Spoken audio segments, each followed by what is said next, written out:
Émotionnel ou rationnel? En accord ou à l'opposé? Par ici, les brasseurs d'opinion et de vision. Les rencontres de l'air. Si je vous dis le nom de famille Le Pen, vous allez peut-être penser au père, Jean-Marie Le Pen du Front National, ou à la fille, Marine Le Pen du Rassemblement National. Est-ce que le Rassemblement National, en participant à une marche antisémitisme, est en train de changer son image? C'est la question qu'on va débattre avec Christian Rioux, qui est correspondant du Devoir à Paris. Bonjour Christian. Bonsoir Sophie.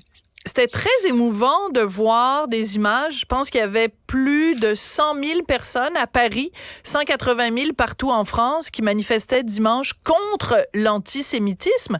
Mais comme en France, jamais rien se passe normalement, même une manifestation pour dénoncer l'antisémitisme, ça a donné lieu à toutes sortes de dérapages. C'est fou quand même.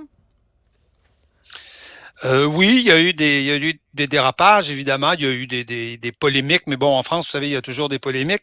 Mais c'est vrai que c'était une belle manifestation, c'est-à-dire c'était une manifestation sobre, paisible, avec des gens déterminés.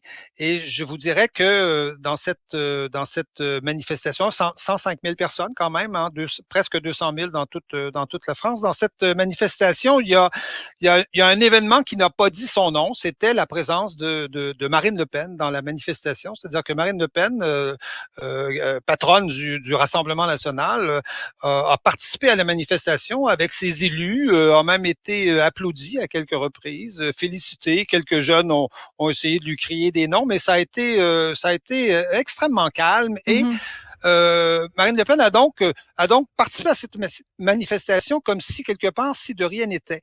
Et je vous dirais que sans que ça fasse de bruit, je pense qu'on assiste là à un tournant politique en France. C'est une date qui va rester dans l'histoire, ça. Imaginez que le Serge Klarsfeld, vous savez, le grand avocat qui a poursuivi des nazis toute sa vie, hein, qui doit avoir aujourd'hui autour de 80 ans, a déclaré: quand je vois un grand parti, hein, le Rassemblement national, issu de l'extrême droite, abandonner l'antisémitisme, je m'en réjouis. Le Rassemblement national, si on le compare à la France insoumise, ne peut mériter que de bons points.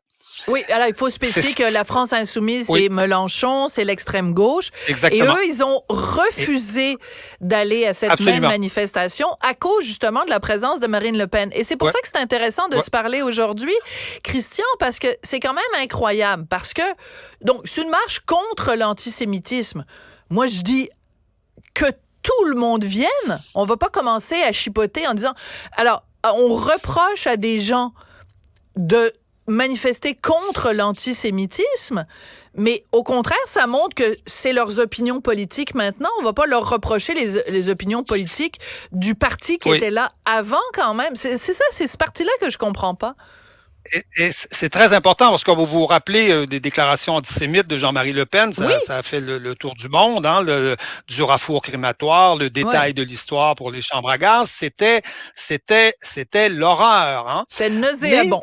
Moi, oui, absolument nauséabond. Mais moi, j'ai beaucoup fréquenté les assemblées du Front National comme reporter, comme journaliste. J'ai beaucoup parlé à des militants de base et j'ai toujours été surpris quand j'allais dans ces assemblées-là de constater que beaucoup de militants de base étaient très ennuyés par ces déclarations-là, ne supportaient pas ça. Il y avait des cadres du parti qui étaient antisémites, évidemment, et qui, eux, étaient d'accord avec ce genre de provocation. Mais à la base du parti, chez les gens ordinaires, ça ne passait pas, ces déclarations-là. Ce n'était pas populaire. Et Marine Le Pen, je vous dirais, est de cette école-là.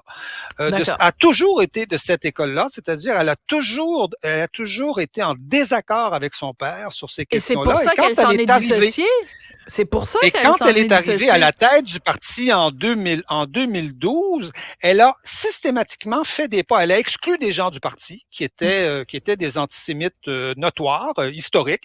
Elle a envoyé son conjoint Louis Alliot, hein, en visite en Israël, qui est allé rencontrer des responsables en Israël, le maire de Perpignan.